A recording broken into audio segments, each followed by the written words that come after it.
everyone, and welcome to the National Football Channel. I'm Zachary Grun, this is Anthony Kleik, and today we are going to be going over my record predictions for every team in the 2020 NFL season. So right now, we're about to have Zach walk through his game-by-game predictions for every team. But we won't be seeing any predictions from me because I'm still pretty new to this, so my analyzations wouldn't be very, accurate to the 2021 season. So I'm going to hand it over to Zach now, and he's going to show you his. Yeah. So to start off, we're going to just take a look at how accurate my predictions were for the 2019 season. But before we do that, I just want to say, if there is a team, if there's a specific team that you want to see the record prediction of, then just go to the description and I'll have timestamps for every single team if you want to just skip over to that. All right. So for now, my accuracy for this year. All right. Okay. So what we have here is how I did for my 2019 prediction. So for correct record predictions, I got 3 of them. So Dolphins, Jets, Falcons. So 5-11 and 2-7-9. Those 3 I got bang on, and that's 9.4% of the records correct. Correct game predictions 149. That's 58.2. Correct playoff team predictions. So that's which teams got into the playoffs did I correctly guess. And those 6, Chiefs, Patriots, Packers, Eagles, Saints, and Seahawks. Why are you groaning about that? You should be happy. No. And then correct playoff game predictions, where once the playoffs came around, once we knew which games were going to be played, these are the ones that I got right. Lost to Green Bay. Yes, I got Seattle's loss to Green Bay correct. And now if if we go to the next slide, these were my total record predictions for the regular season. And if you look at this, you will see that there aren't a lot of my records that are like either really high or really low. Like the lowest I have here is 5-11 for Tampa Bay and Miami. But like I just wasn't putting that much effort into my record predictions for 2019. Like for example, for Tampa Bay, I really didn't look into Coach Bruce Arians because I didn't know how good he was Florida sucks. when he coached in Arizona. So this year, I feel like my predictions are going to be way more accurate. And this is the game-by-game predictions you'll see here. But for now, we are going to be going on to our first record prediction. Okay, so you can see we have all of my record predictions up here. So starting off in the AFC North, we have Baltimore with 14-2, Cleveland with 9-7. Yeah, they did. Yeah. Pittsburgh 9-7 and Cincinnati 4-12. So for Baltimore, usually when teams get a high record, I would usually make their next record be lower. But they added Calais Campbell, and I feel like that's going to keep their record up. And then you have Cleveland and Pittsburgh. So this was very close, and I've tried to figure out a way to get Cleveland in because I feel like Cleveland should get in because they added some good offensive weapons like Austin Hooper. And I think Kevin Stefanski is going to really help out there because, he came from Minnesota. And with the Vikings, they had 2 really strong wide receivers, Adam Thielen and Stephon Diggs. And Kevin Stefanski had to figure out a way to work with both of them. So now he's in Cleveland and he has Jarvis Landry and Odell Beckham. And I feel like he's going to figure out a way to make both of them work so that they can get into the playoffs finally after 17 years. As for Pittsburgh, Mike Tomlin is a good coach, but I feel like, they just got an aging quarterback in Ben Roethlisberger. I like to call him Hobo Ben. But I just feel like it's not going to be enough for them to get there. And as for the Bengals at 4-12, I think Zach Taylor will improve, and I think Joe Burrow is definitely going to help. And the addition of A.J. Green is going to be good, as long as he doesn't get injured again. But right now, I think there will be an improvement, but it's not going to be that high. So that's why I have them at 4-12. So that's the AFC North. Now, AFC East. So, as for the Patriots, originally, people did not have the Patriots getting in, but when they signed Cam Newton, that made everyone be like, okay, yeah, they're getting back in there. And as for Buffalo, I think the Bills with Sean McDermott, I think they're a regular playoff team at this point with Sean McDermott. And adding Stephon Diggs, that's another big weapon for the Bills. As for Miami, so I think that they added a lot of players onto their roster. So with that and Tua Tagovailoa as well, who's probably going to end up starting later in the season, I think their record will improve. And as for the Jets, so I have the Jets getting a worse record down from their 7-9, and the reason behind that is they don't have their two best defensive players now. They traded Jamal Adams to the Seahawks, and C.J. Mosley, he opted out. The reason why I don't have them going down so far is because their defensive coordinator is still Greg Williams, and he is a very good defensive coordinator, so I think they'll still be able to pull out 5 wins. So that's the East. Now the South. So Tennessee, they shocked everyone last year. Ryan Tannehill ended up becoming the comeback player of the year. And, I mean, seriously, no one expected them to go to the conference game. I didn't expect them to beat the Patriots. I feel like they're a good enough team with Ryan Tannehill and Derrick Henry to be able to take the division at 10-6.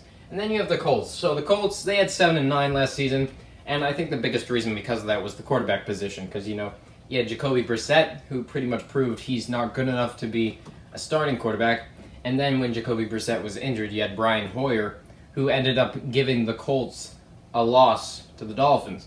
So now they have Phillip Rivers, longtime Charger, who's now with Indianapolis, and I think Frank Reich. I think he's another one of those great coaches who, when he has a good quarterback, he'll be able to be able to get back into the playoffs. But now you have the Texans right here. Now, Texans. Bill O'Brien became the general manager, and immediately things went downhill. They traded DeAndre Hopkins, and I do not understand why they did that. I think that's the dumbest trade of the 2020 offseason. And only for a running back who's out of their prime. And now they replaced DeAndre Hopkins with Randall Cobb, who's out of his prime, and Brandon Cooks, who is very injury prone. So I feel like this is going to end up being really bad for Bill O'Brien. And the Texans, even with Deshaun Watson, are going to end up losing and getting out of the playoffs. And also, when it comes to the Texans' defense, they really only have J.J. Watt. That's their only big weapon on defense. So I feel like an 8-8 record is appropriate. And then Jacksonville, 3-13. Now, why do I have Jacksonville getting a record this low? Why do I have them Jacksonville? Sure, but the reason why I have them getting such a low record is because they got rid of their entire defense on the offseason. Their defense was what brought them to the AFC Championship game in 2017. But now, Jalen Ramsey, AJ Boye, Calais Campbell, they're all gone. And you got Yannick Ngakoue saying he doesn't want to be there either. And, I mean, Gardner Minshew, let's go Minshew Mania, but it's not going to be enough to give them a better record than last year. It's going to make them fall. And so that's the South, and now the West. So the Chiefs, I do have them going down by 1 game from last season, but because I feel like the Super Bowl wins sort of got into their head a bit, because I mean that happens sometimes with some teams. Happened with Gruden's Buccaneers. But they're still a playoff team, and I love Andy Reid. You saw the reaction. If you see the reaction video, you'll see how much I love Andy Reid. Go check it out. Yes, go check it out. Now, Denver Broncos, they had a lot of additions. They had A.J. Boye coming to the team. They had Melvin Gordon. They drafted Jerry Jeudy, and I think Vic Fangio and Drew Lock in their second year. They'll be able to increase the record by 1 game, but they're not a playoff team just yet. And then you have John Gruden with the Raiders in their first season in Las Vegas. This is another team where the Raiders, they made a lot of transactions, but they weren't really big transactions. Like, the biggest player that they added to the roster was an aging tight end in Jason Witten. So I feel like the Raiders, they're not going anywhere, and they're staying at 7-9. And then the Chargers at 6-10. I think they have a good coach, and I think the quarterback change was what they needed. So whether it's Tyrod Taylor or Justin Herbert, who's going to be starting, I think they can get a better record, but it's still not going to be high enough. So that's the West, and that is the entire AFC. Okay, NFC North. Packers, they went to the conference game under first-year head coach. They suck. And they beat you, and I guessed it right. They beat you, and I guessed it right. And I think Matt LaFleur. I don't think Matt LaFleur is gonna suddenly fall out of the playoffs. I think they're still a good enough team to, and they haven't lost any major players, so I think they're staying. Shut up.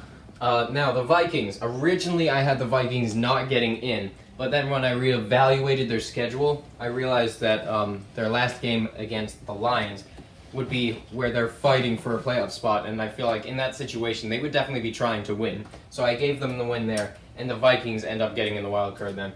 But as for the Bears, they do not. They fall just short. And for the Bears, I think that the Bears, they are at some point in the season going to bench Mitchell Trubisky for Nick Foles, and that's part of the reason why I think they get a higher record than last year. But it's not going to be enough for them to get in the playoffs. And the Lions. I'm not doubting Matthew Stafford's playing ability with the Lions. But what I am doubting is Matt Patricia. I mean, to start off, they got rid of Darius Slay, which was one of their best weapons on defense, and Matt Patricia is just not a replacement for Jim Caldwell, and he's a Bill Belichick coach. That should be all I have to say. So I think they should fire him after this season. Damn. So that's the NFC North. NFC East with the Eagles. Now, for anyone out there who thinks that you still gotta go with the whole pattern that the NFC East continues switching the division winners every year, like, enough of that, all right? Because here's the thing. Eagles, last 2 seasons, 2018 and 2019, they got 9-7, but in both of those seasons, they had a lot of injuries, right? They so many injuries. And so I feel like when the Eagles are healthy, a 10-6 record is a fair record to give them. And also, they added Darius Slay. If their defense wasn't already good enough, they added cornerback Darius Slay onto the mix now. And then you have the Cowboys, 9-7. So the Cowboys, their roster is very talented, and they added a lot of players on defense.